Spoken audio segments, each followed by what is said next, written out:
Tag mga ka-vlogger no, so karon dahil no kay magkaguday taglubi no, kay magbiko ta.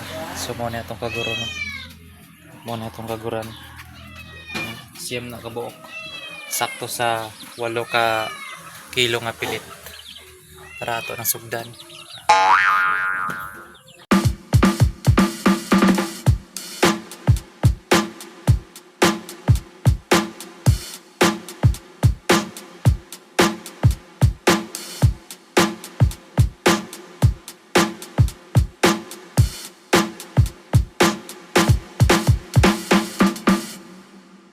Kunya karon mga ka-vlogger, so natapos na tayong magkayod ng niyog no. So bali ito yung nakayod natin no, ng niyog. Bali siyam yun lahat. So pagkatapos nito ay sasalang na natin to sa anong kalaha. Pero pipigaan muna bago ilagay. Kunya to na digisalang ang dakong kalaha no.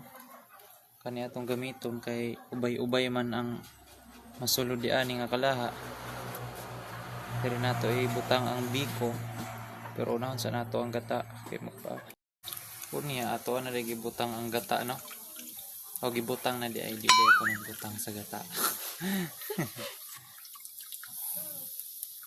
So ayos din. At ngayon ay nahalo-halo na natin no, para papulahin or pamantikain natin bago natin ilagay yung mga kinugay at brown sugar no.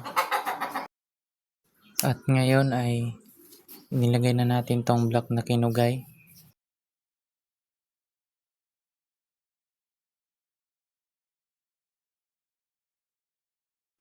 At isunod na natin itong brown na kinugay at asukal.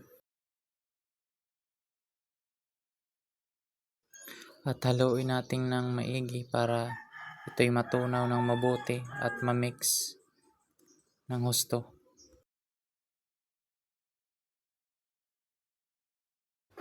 At ngayon ay natunaw na yung kinugay natin at sugar, so maya maya ihalo na natin yung pilit na kanin.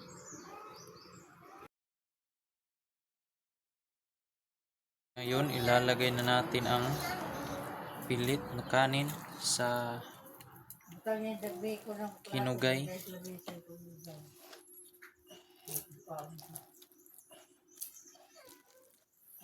Madami siya mga ka-vlogger.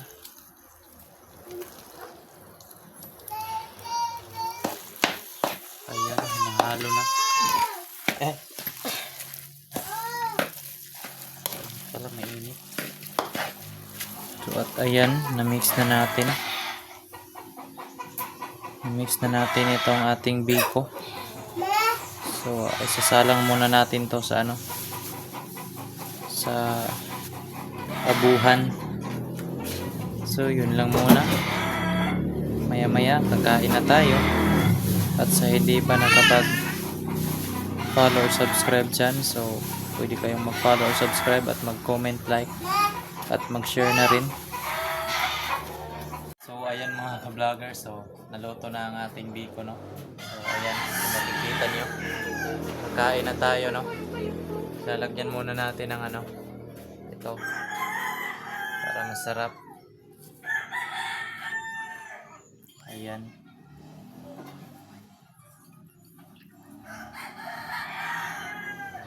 Tara, kain na tayo.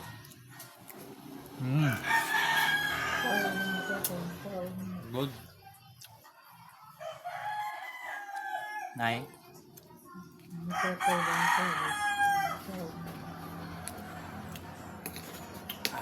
Sarap. Kain tayo mga ka-vlogger.